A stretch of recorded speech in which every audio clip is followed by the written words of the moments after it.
Good day, everyone. So, this is the first topic for this second quarter, final quarter of this subject, philosophy of the human person. Our topic this time is all about existentialism, which focus more on the idea of freedom. So, this time, the subtopic freedom is exercised through choices. Before anything else, we're going to define first the idea of existentialism.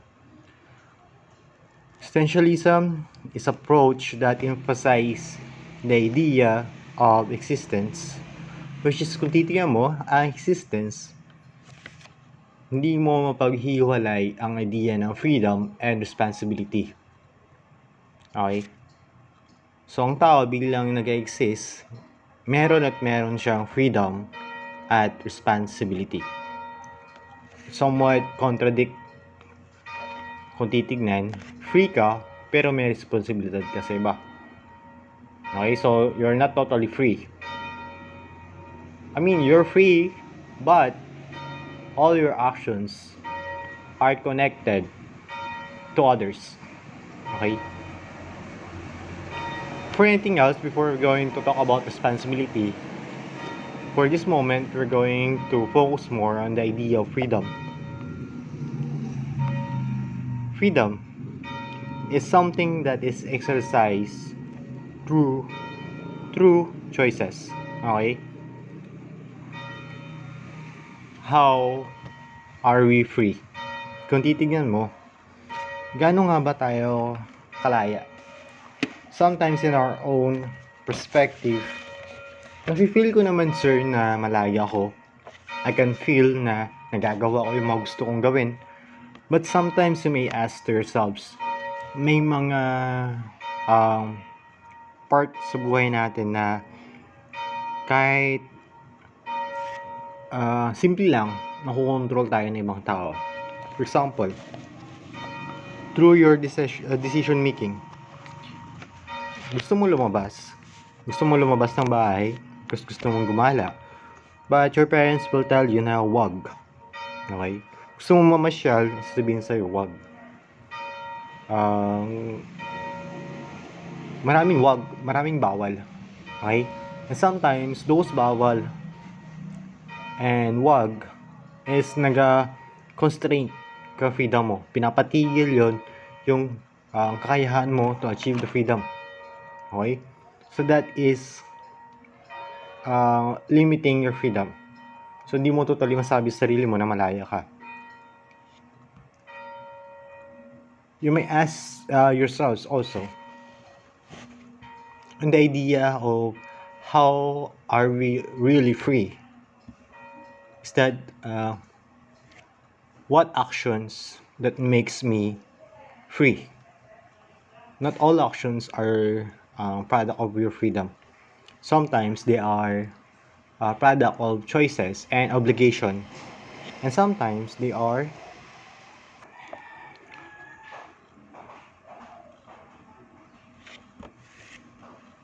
on this idea, which is kung titignan nyo mabuti, how can we exercise our freedom is to become real. Pagiging totoo sa sarili natin. Sometimes kasi gina-consider natin yung gusto ng iba. For example, gusto mong maging nurse, gusto mong maging seaman, or gusto mong maging teacher tulad ko.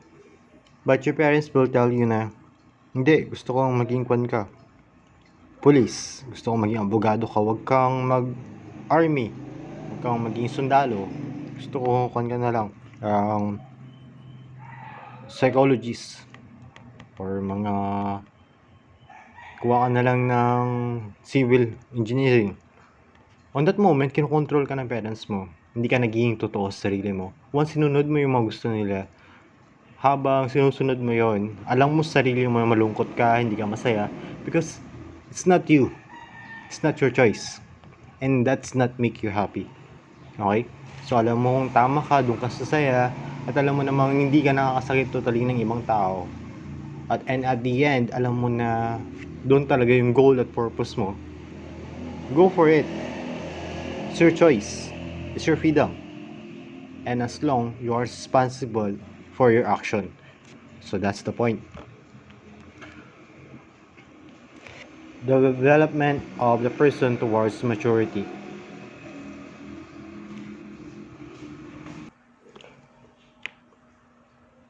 So here, we're going to discuss on the idea of the progress of the maturity or freedom of the person. Okay, so the process of gaining his full potential as a fully um, free person. Titignan natin simula ng pagkabata ang idea ng freedom hanggang sa pagtanda. Simulan natin sa pagkabata muna. Ang bata raw, wala pang idea ng freedom. Hindi niya pa kayang pumili ng gusto niya. Oo, kaya siyang pumili ng mga gusto niya, pero hindi yun ang tinatawag nating free choice. Hindi niya pa kayang panindigan yung mga kaya niyang gawin. It's not totally freedom. Okay? Sometimes, that freedom constrained by our parents, pinipigilan ng mga pamilya natin, mga magulang natin, because we have known that hindi lahat ng alam ng bata. Siyempre, bata, hindi pa alam yung mga dapat gawin. Kung pagustuhan mo lang, nagkakamali. That's why, nakaranasan nyo na siguro yung mga paluin, kurutin, tubunutan, or sinturonin ng mga parents nyo.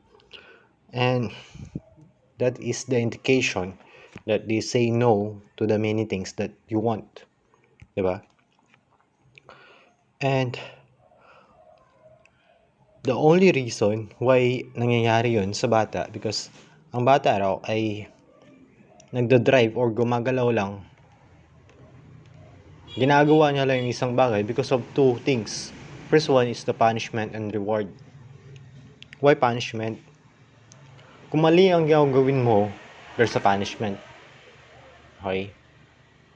And kung mabuti naman yung gagawin mo, ibinapakita mo, may reward. Yun lang ang nasa isip ng bata, punishment and reward.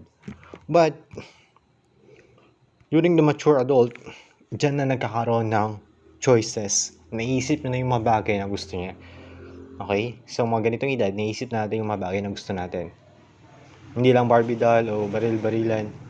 Pero nag-isip na tayo ng furthermore o mas matindi kaysa sa mga ganong bagay lang. At naisip na rin natin na tayo ay hindi puppet. Hindi tayo kayang kontrolin ng ibang tao. May capacity tayo na hindi maging puppet. Okay? Example, hindi tayo basta-basta maluko. Diba? Hindi tayo basta-basta mabiro na lang, mabuli na lang. Because there's something with us na kaya natin i-burst out. That is your indication na you are free. Diba? At isa na lang dyan, hindi ka pwede mapilit.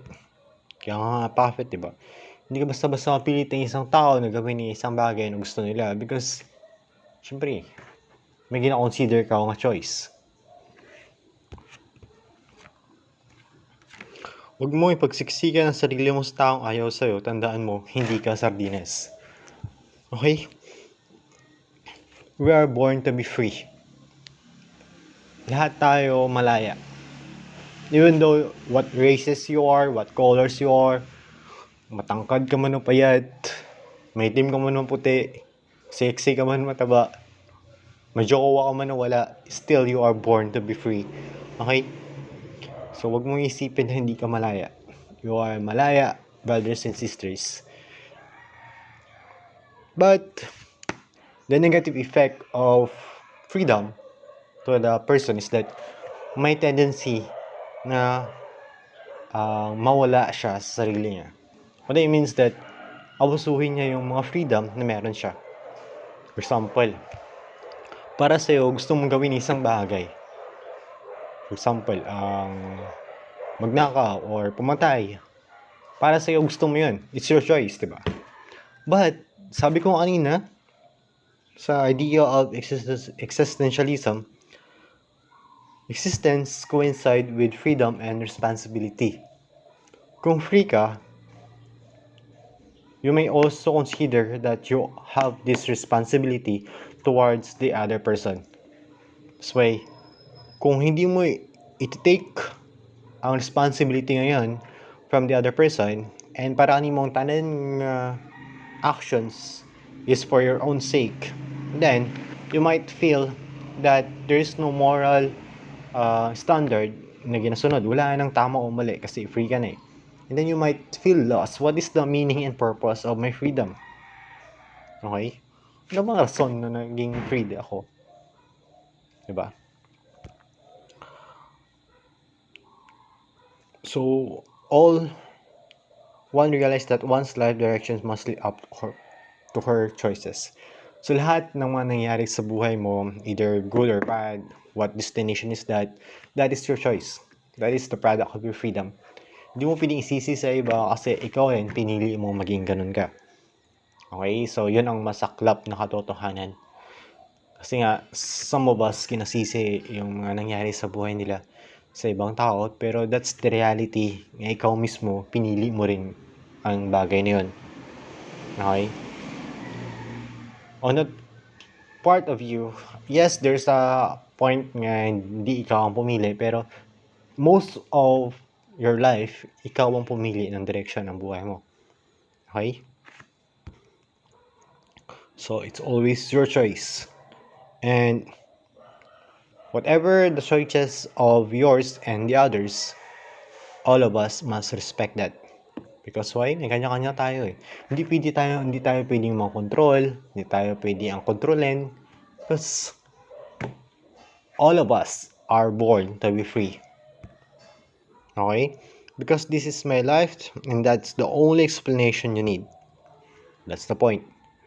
All of this, the daily routine that you have in your life, kahit anong gawin mo dyan, paulit-ulit man yan, paiba-iba man yan, hindi ka pwedeng i-judge ng isang tao, hindi ka pwedeng baguhin ng isang tao.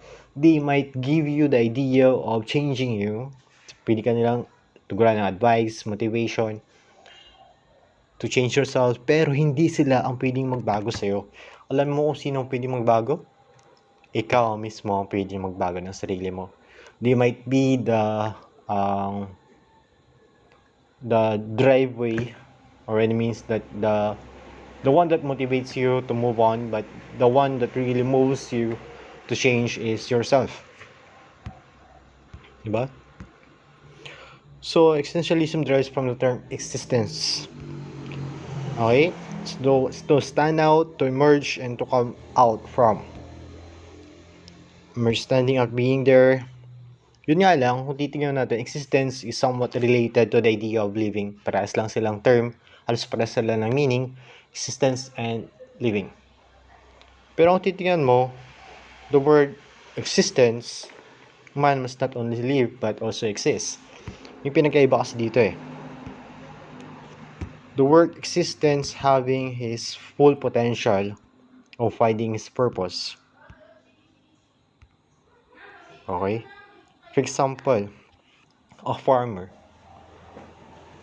is kung anong ginahimo na for example gatanim para lang ba kananara? Okay? Is that for living? Para mabuhay? Or ginahimo na ra for the sake of purpose? Nga tanan, manugtanom, kagtanan, nagapakaon sa syudad. Diba? Mas bahal ang anang purpose kaysa sa ginahimo na lang for sake ng mama kabuhi tanan. Kaya ba yun? Existence and living. So, existentialism always cannot be lost from the crowd. Sabi ko kanina, there must be always a responsibility towards the others. And existence more than mere biological living. Hindi lang tayo yung basta-basta na lang nabubuhay, basta nabuhay tapos mawawala. For example, the rabbit or the animals, nabuhay sila and then nabuhay lang sila for the sake na mabuhay. Diba? But the human person has the capacity to go further, to have this beyond meaning, a deeper meaning, and wonderful goal in their life. Merong pinagkaiba, malaking pinagkaiba ng hayop at sa tao. Kasi yung nabubuhay yung hayop, nabubuhay lang siya for the sake lang na mabuhay. But ang tao, may capacity pa siya na maghanap ng purpose sa kabuhay niya. Diba? Pwede niya pang ibahin yung buhay niya, pwede niya pang lagyan ng meaning yung buhay niya. Hindi lang for the sake na kumain lang siya, tapos matulog, kaya yung tulog, hindi. But he has the capacity to go beyond his potential, to transcend.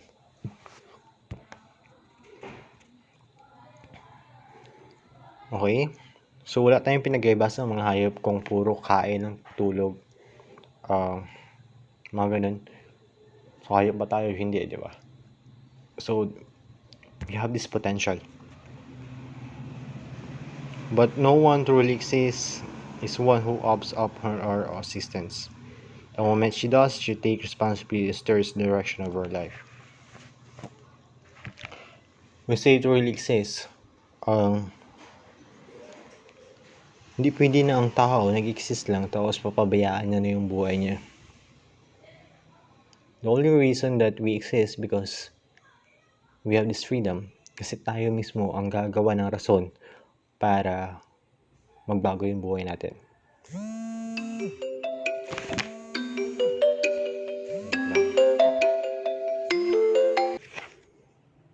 Okay, so that's it. The idea of the personality na hindi lang tayo basta live, but we're trying to become an existence subject matter, I mean.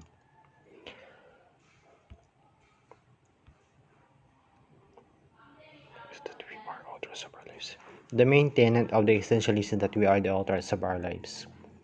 Tayo yung author. Tayo yung nagsusulat ng sarili nating storya. Kung titignan mo sa story, there's a lot of plot na twist. May mga ups and downs, di ba?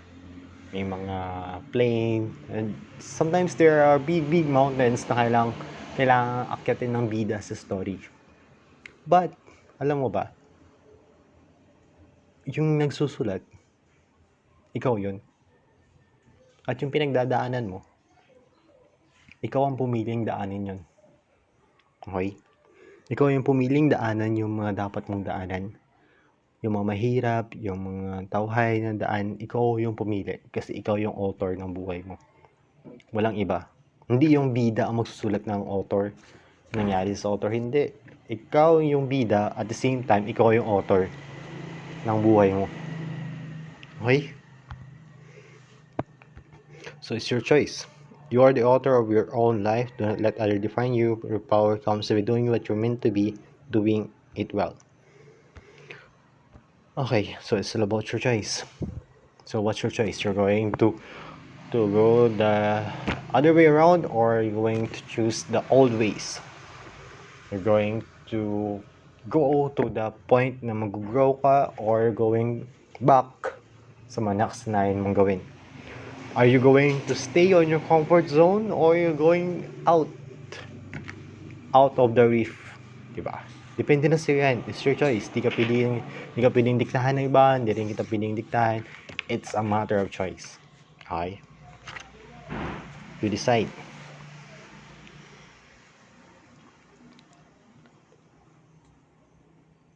Freedom as choosing for oneself that leads to personality consolidation. Okay, so personality consolidation, we're going to discuss that freedom is related to our capacity to choose, and choosing the personality consolidation. Freedom. There's a capability that there's a personality of choosing whatever we want. And the idea na pati yung personality natin, pwede natin i-choose kung ano nga ba tayo magiging. Okay? So the characteristic, the attribute, the behavior is by way of your choice. Okay? So hindi mo pwedeng baguhin yun, at hindi mo pwedeng sabihin na ganyan ka talaga. permanente because we are changing through times. And by that freedom, you have this capacity to change and change and change. John Paul Sartre, the most famous quotation or dictum of John Paul Sartre is the idea of there is no essence that precedes existence. Ang idea niya pala is, ito yung kinkontra niya pala, there is no essence that precedes existence. Ibig sabihin, yung idea niya is that existence precedes essence. Essence can be understood that pre-given nature of the person. Ang essence daw, bago nabubuhay yung tao, meron na siyang purpose kagad. Okay? Pero para kay John Paul Sartre, hindi. Kailangan mag-exist muna ang isang tao. Kailangan mabuhay muna siya. At habang lumalaki siya, habang tumatanda siya, nagkakaroon siya at pinipili niya yung mga bagay na gusto niyang maging purpose at the end. That's the idea of John Paul Sartre. Hindi tayo pwede kontrolin ng mga tao sa palibot natin because why? We are that one. We are the one choosing our purpose, not them. Okay? So that every human individual begins from the birth as zero, nothing. So may sinasabi ko na kanina, from the start, wala tayong essence, wala tayong purpose. Pero habang tumatagal, habang tumatanda tayo, nagkakaroon ng meaning yung buhay natin. Kasi nakikita natin yung mga gusto natin at goal natin na maging at the end. Somebody begins to alter their acts, starts making choices for themselves. Habang tumatanda, nagkakaroon tayo ng choice na gawin yung mga bagay natin para sa sarili natin. We're doing it for ourselves, not for others. And to become real. Okay? Nagiging totoo ang isang tao sa sarili niya. At the same way, na-exercise niya totally ang anang freedom. Okay? Sometimes we're going to, either you're going to become a model, or a seminarian, or a teacher. It's your choice. No one constrains you at the end. Because it's your choice, it's your freedom. All of us, we're going to respect that, supposedly. But in our community, may mga bagay tayo na hindi maiwasan na kinokontrol tayo ng ibang tao. And that is what we call inauthentic freedom. Okay? You might become an attorney, a doctor, or a teacher. Kierkegaard, we allow the metaphors of personalities around us to choose to ourselves the most important aspects of our lives. That's the thing. Yun yung mali. May mga tao sa palibot natin na pinapalibutan tayo. Tapos pinipili yung mga bagay na sa tingin nila para sa atin. Okay? Pero mali yun. Tawag doon ni, for example, anong mga bagay na yun? Academic track. Gusto mo sana STEM, pero pinili sa'yo UMS. Or gusto mo ng STEM, pero UMS na pili mo. Pinili sa'yo. Or gusto mo ng gas, pero sabi ng tatay mo, STEM ka na lang. That is wrong. One way sa pagpapakasal, pinilit ka lang din pa ipakasal sa taong hindi mo mahal kasi nga chuchu, di ba? Wala na akong inalaman doon. Basta yung mga bagay na pinilit ka ng mga tao sa palibot mo, napapaisip mo na lang, I am totally free? Or am I happy? Mga ganong mga pamangkot. Then you might ask, pati sa religion. Diba? Pero sabi ni Kierkegaard, ourselves remain inauthentic. Pag sinunod mo yung babagay na yun, hindi mo totally gusto, napipilitan ka na lang, at hindi naman totally diyan ka masaya, that is inauthentic. Okay? We must consider this aspect. The answer should really come from your own resolve and decision. Ikaw ang pipili nun, hindi ang ibang tao. Kung saan ka masaya, saan ka nga ba saan ka sa tingin mo, dyan talaga yung tinitibok ng puso mo, then be it. Okay, so as you can see in the car, ikaw ang magdadrive ng buhay mo.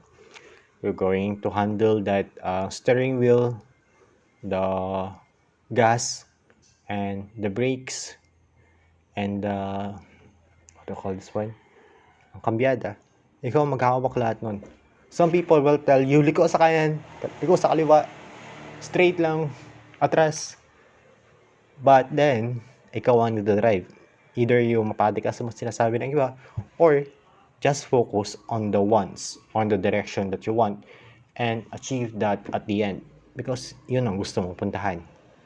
Okay? So, there's no longer this list. 3 of them would simply get lost with the wind. Actions that make every day together. Discuss na ako niyan. Okay, as you can see in this battle. Imagine that battle. Okay? Imagine that battle, iba-iba yung shape niya. Okay? Wait, tanduay. Tanduay pa rin. Okay, imagine this battle. The fluid ay nga papasok mo sa battle is your actions and your choices. Okay? Pero yung battle mismo, ang shape is that tayo mismo pumili. Okay? That is your purpose or the end kang imong freedom. And that without the battle, the fluid remains amorphous. Is daily action that we have no clear direction, simply going with the flow of strong tides such dominant force around us. So kada gawa mo ng mga actions, ng mga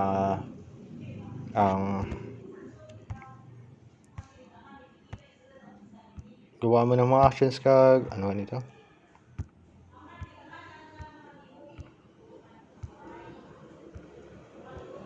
Wait, mahirap mag-explain.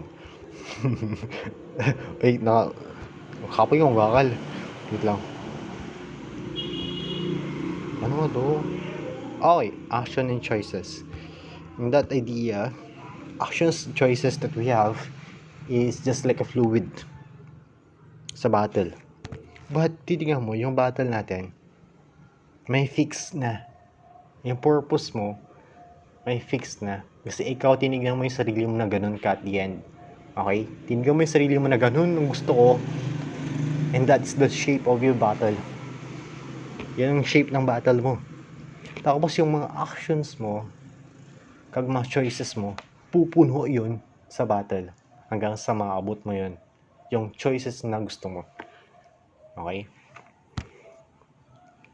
But we have these sayings, yun nga lang, mayroong mga mali tayong sinasabi sa sarili natin na dapat yung mga actions natin towards dun sa goal na gusto natin, sa purpose natin. For example, kung ano lang bahala na si Batman. Sige lang Sometimes, that is our failure. Kasi wala nang ka-coincide yung actions natin sa goal natin. Dapat parehas yan Dapat tugma yan. Kasi kung hindi yan nag-coincide, then what is the purpose? Useless, di ba? Layo na.